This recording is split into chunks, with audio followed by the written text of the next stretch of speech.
बिस्मिल्लाहिर्रहमानिर्रहीम। अस्सलाम वालेकुम। मौलाना रूमी रहमतुल्लाह अलैह फरमाते हैं कि एक शीरीं ज़बां आदमी रात को दोस्तों की महफिल में बैठकर दर्दियों के बारे में मज़ेदार किस्से सुना रहा था। दस्तांगो इतनी मालूमात रखता था कि बाकायदा अच्छा खासा दर्जीनामा मुरतब हो सकता था। जब इस आदमी ने दर्जियों की चोरी और मकारी से गाहकों का कपड़ा गायब कर देने के अनगिनत किस्से बयान कर डाले, तब सुनने वालों ने मल्क खता का एक तुर्क जिसे अपनी दानिश व जहानत पर बड़ा नाज था कहने लगा, इस इलाके में सबसे गुरु दर्जी कौन सा है?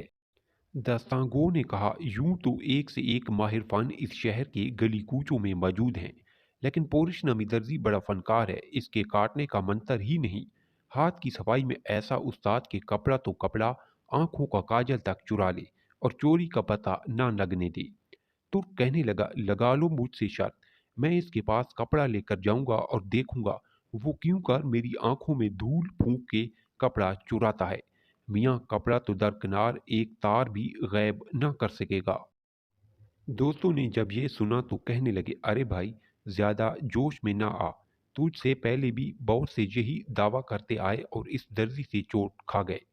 तू अपनी अकल व खर्च पर ना जा, धोखा खाएगा। महफिल बरखसात होने पर तुर्क अपने घर चला गया। इसी पेजोताब और फिक्र व इस्तराब में सारी रात गुजारी। सुबह होते ही कीमती अतलिस का कपड़ा लिया, पोरिश दर्जी का नाम पूछता पूछता उसकी दुकान पर पहुंच गया।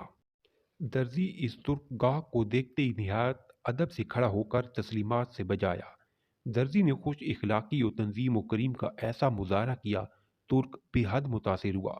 दिल में कहने लगा, ये शख्स तो बज़ाहिर ऐसा अयार और दगाबाज नजर नहीं आता, लोग यहीं खाम खाराई का पहाड़ बना देते हैं। और ये सोचकर कीमती अतलिस दर्जी के आगे रख दी और कहने लगा, इस अतलिस की कबाब मुझे सी दें।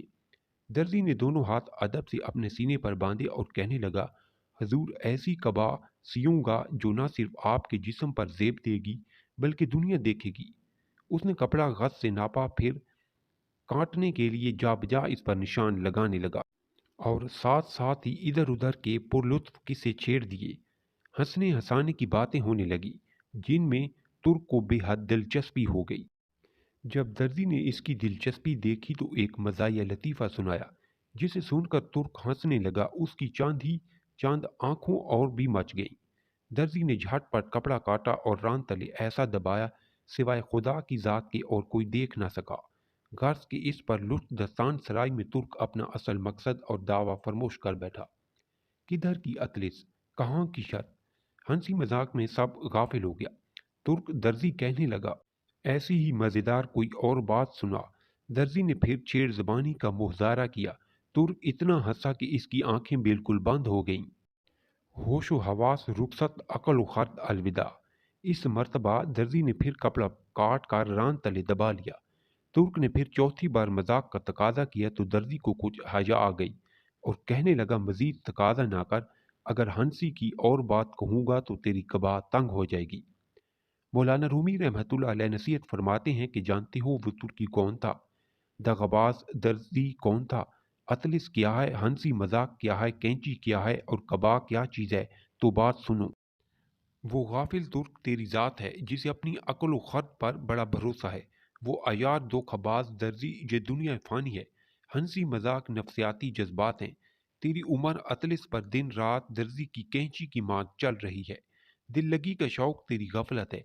अतलिस की कबाहत तुझे भलाई और नेकी के लिए सिलवानी थी, वो फजूल मजाक और कहकों में तबाह बर्बाद हो गई।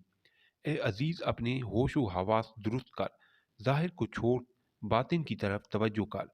तेरी कीमती उम्र की अतलिस लैल नहार की कैंची से दुनिया का मकार दर्दी टुकड़े टुकड़े करके चुराए जा रहा है और तू हंसी मजाक में मशगूल है। हिकायात रूमी।